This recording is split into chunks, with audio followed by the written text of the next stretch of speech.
Videos देखने के लिए सब्सक्राइब करें जनसत्ता.com, बेल आइकन दबाकर पाएं लेटेस्ट नोटिफिकेशंस। नमस्कार, मैं हूं आर्यव्रत और स्वागत है आप सभी का जनसत्ता में। उत्तर प्रदेश की सियासत हो और उसमें किसानों का जिक्र ना हो, ऐसा बिल्कुल भी संभव नहीं है। चाहे किसानों की हालत उत्तर प्रदेश में कैसी भी क्यों ना रही हो, लेकिन इस पे सियासत जम के होती रही है। खास तौर पर इस बार किसान बिल को लेकर किसानों में जो असंतोष है, उसका विपक्षी पार्टियां पूरी तरह से फायदा उठाने की कोशिश में है। इसलिए हर पार्टी ने किसानों को लेकर लुभावने वादों की एक तरह से झड़ी सी लगा दी है। आज बात करेंगे इन्हीं वादों पर और बात करेंगे कि कौन सी पार्टी ने किसानों को लुभाने के लिए कौन सी नई तरकीब अपनाई है, कौन सा नया तरीका अपनाया है। सबसे पहले बात करते हैं समाजवादी पार्टी की, जो कि शायद इस रेस में सबसे आगे नजर आ रही है, क्योंकि इस पार्टी ने खास तौर पर किसानों को लुभाने के लिए नए नए वादे कर डाले हैं। सबसे पहले इन्होंने बिजली की बात की है, तो 300 यूनिट तक किसानों को फ्री बिजली मिलेगी और साथ ही साथ मुफ्त सिंचाई की सुविधा। सभी फसलों पर एमएसपी लागू करने की भी बात समाजवादी पार्टी ने की है। एक जो खास बात इनकी घोषणाओं में दिख रही है वो ये है कि लखीमपुर कांड में किसानों पर जितने भी मुकदमे दर्ज हैं वो सारे मुकदमे वापस लिए जाएंगे और किसानों को अपनी फसल का उचित मूल्य दिलाने के लिए फार्मर्स रिवॉल्विंग फंड का भी गठन किया जाएगा। इसके अलावा एक बात जो गन्ना किसानों को लेकर कही जाती है कि वेस्ट यूपी में गन्ना किसानों का एक अच्छा खासा दबदबा रहा है और कहीं ना कहीं ये उत्तर प्रदेश की सियासत में बहुत ही महत्वपूर्ण भूमिका निभाते हैं। इसको लेकर राष्ट्रीय लोकदल हमेशा से 450 रुपए प्रति क्विंटल तक गन्ने की जो एमएसपी है वो करने की मांग करता रहा है। तो समाजवादी पार्टी ने उस मुद्दे को भी एड्रेस करते हुए ये कहा है कि गन्ने की जो खरीदी मूल्य है उसे 400 रुपए प्रति क्विंटल तक कर दिया जाएगा। इसके अलावा एक ऐसा विपक्षी दल भी है जिसने ये बात कही है कि जानवरों से जो खेत बर्बाद होते हैं, जो घुमंतु जानवरों की वजह से फसलों को नुकसान होता है, उस पे किसानों को मुआवजा मिलेगा। हालांकि इस विपक्षी दल का कोई ऐसी खास पहचान अभी तक जाहिर नहीं हुई है।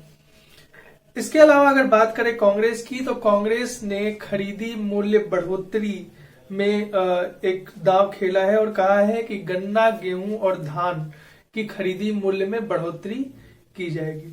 हालांकि कांग्रेस के मैनिफेस्टो में सामाजिक मुद्दे और स्वास्थ्य का मुद्दा ज्यादा डोमिनेंट रहा है, लेकिन किसानों को लेकर भी वादे हुए हैं। वहीं बात करें आम आदमी पार्टी की, तो आम आदमी पार्टी भी उत्तर प्रदेश के चुनावों में एक नए खिलाड़ी के तौर पर उभरी है। तो इन्होंने साफ किया है कि ये जो पिछला बकाया रहा है बिजली बिल का, उसे ये माफ करेंगे और साथ ही साथ एक फ्री बिजली की भी उन्होंने घोषणा की है कि किसानों को पूर्ण रूप से फ्री बिजली दी जाएगी। किसानों को लेके खास मुद्दा जो बार बार सामने आता है वो कर्ज माफी का है।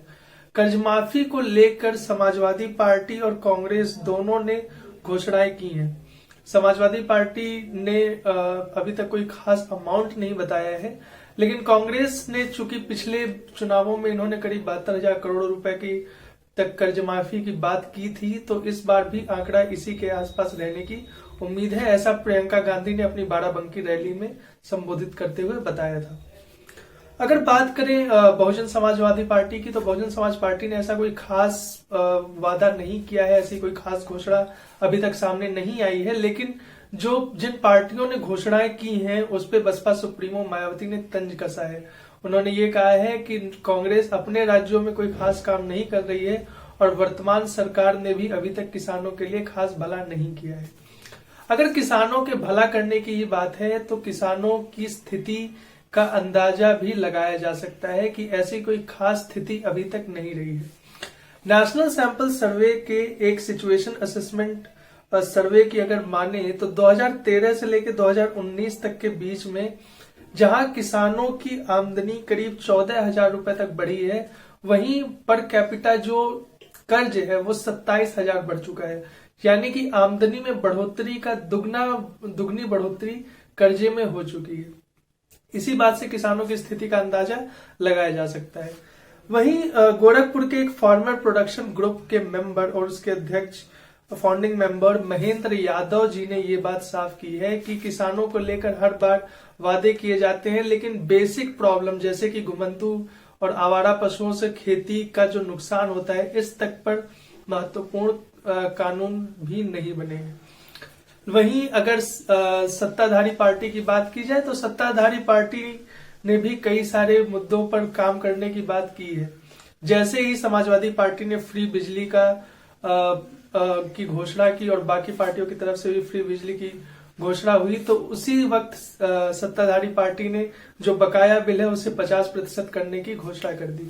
वहीं केशव प्रसाद मौर्य ने भी अखिलेश सिंह यादव पर तंज कसा है कि समाजवादी पार्टी को अपने वक्त के दौरान जो इन्होंने किसानों के साथ किया उसकी याद नहीं है और आज चुनावों के आने पर ये किसानों के हितैषी बनके घूम रहे हैं। वहीं गो तस्करी को लेकर भी काफी बार इन्होंने निशाना साधा है वर्तमान सरकारों पर, जो विपक्षी पार्टियां हैं उन पर, और इन्होंने साफ किया है कि हम लोग गायों को लेकर इस विषय पे आगे काम करेंगे। गो तस्करी पर पिछले 4.5 सालों में 319 लोगों को इन्होंने गिरफ्तार किया और साथ ही साथ जो प्रेजेंट टाइम में जो वंचित और पिछड़े वर्ग के लोग हैं इन्हें इन्होंने गोधन देने की बात की है। एक गाय पर परिवार और साथ ही साथ 900 रुपए पर महीने उनका खर्चा देकर इन्होंने बात की है कि गो सेवा और गो कल्याण को हम लोग आगे बढ़ाएंगे। अगर किसानों की वास्तविक स्थिति देखी जाए तो ये बात साफ है कि ऐसा अभी तक कोई खास परिवर्तन किसानों की स्थिति में नहीं हुआ है, लेकिन इस बार के चुनाव में शायद इन मुद्दों को काफी ज्यादा आगे बढ़ाया जाएगा। आपको किसानों की स्थिति और उत्तर प्रदेश की सरकारों के रवैये के बारे में क्या लगता है? अपनी राय हमें कमेंट सेक्शन में जरूर बताइए और उत्तर प्रदेश विधानसभा चुनाव से जुड़ी हर अपडेट के लिए बने रहिए जनसत्ता के साथ। नमस्कार।